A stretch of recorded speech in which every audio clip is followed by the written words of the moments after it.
Alors la deuxième question, c'était davantage sur l'éducation. Moi, je pense c'est pas le même investissement sur le temps. L'éducation, c'est sur un temps plus long. Alors que ce que l'on propose par rapport aux mosquées, essayer d'apporter d'autres choses, ça se fait sur du court et du moyen terme. Sur l'éducation, voilà, reprenons les travaux de Mohamed Harkoun. Nous, on le fait à Épinay-sur-Seine, on le fait à Bordeaux.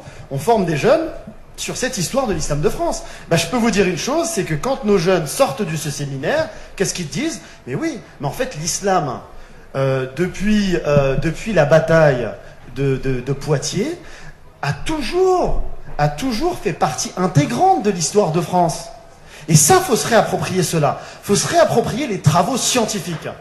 Puisque c'est de cette manière que nous transmettons un vrai savoir, et c'est de cette manière, je vais même vous dire, que l'on peut aborder le débat avec les autres idéologues de la société française, qui vous disent que vous n'êtes pas assez français, que la France, c'est on prend l'histoire passée, dépassée de l'histoire de France en disant que les musulmans viennent d'arriver dans l'histoire de France. Mais c'est faux, c'est complètement faux.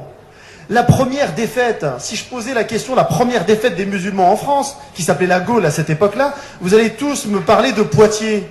Mais c'est pas vrai. La première défaite des musulmans, c'est la bataille de Poitiers. 11 ans avant, 721.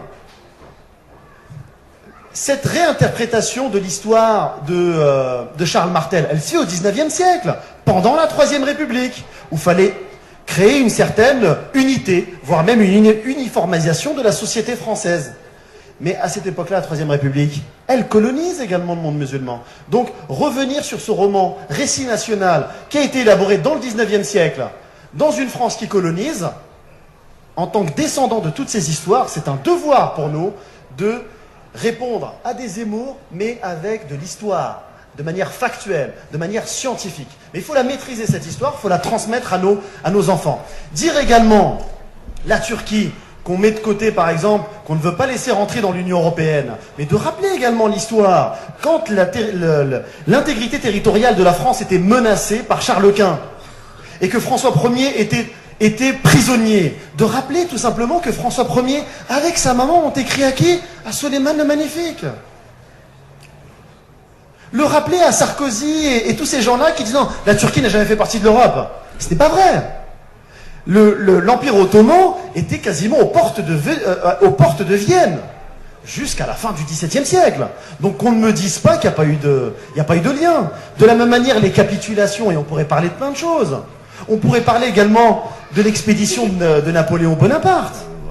J'irais quand même des liens. L'islam, l'Orient, la religion musulmane et les musulmans font partie de l'histoire de France. Je rajouterais même encore autre chose. Entre chrétiens, il y avait d'un côté ce qu'on appelle la guerre des religions, 16e, 17e siècle, la guerre des religions. On serait surpris en voyant les ouvrages écrits en langue française sur cette guerre des religions. Les catholiques, pour critiquer les protestants, vous savez ce qu'ils disaient? Ils disaient Mahomet, Calvin et Luther sont comme Mahomet. Sous-entendu, sont dans les pas de Mahomet l'antéchrist. Et de la même manière, même jusqu'aux philosophes des Lumières, on prenait l'islam comme une religion déiste, sans clergé. Donc les protestants utilisaient l'islam pour mieux critiquer les catholiques. Donc l'islam a toujours servi... on pourrait parler également d'un tas d'événements historiques qui ont été relatés par nos historiens. Et je pense que c'est comme ça que on s'approprie cette histoire de France. Et c'est de cette manière que l'on élargit ce roman national français, dans lequel, on va dire, la frange musulmane va avoir toute sa place. Et on n'est pas les seuls à faire ce travail-là. Les populations noires, par exemple, quelle est je terminerai là-dessus, la classe sociale qui a provoqué, qui a financé les Lumières, et qui a financé la Révolution française, c'est la bourgeoisie. Mais cette bourgeoisie, elle s'est enrichie où? Elle s'est enrichie dans la traite négrière. Le commerce triangulaire. Et donc aujourd'hui, vous avez des associations, des intellectuels africains, noirs de France, qui disent, mais attendez, nous aussi, on veut parler également de cet héritage, de cette influence des populations noires d'Afrique et des Antilles dans l'histoire de France.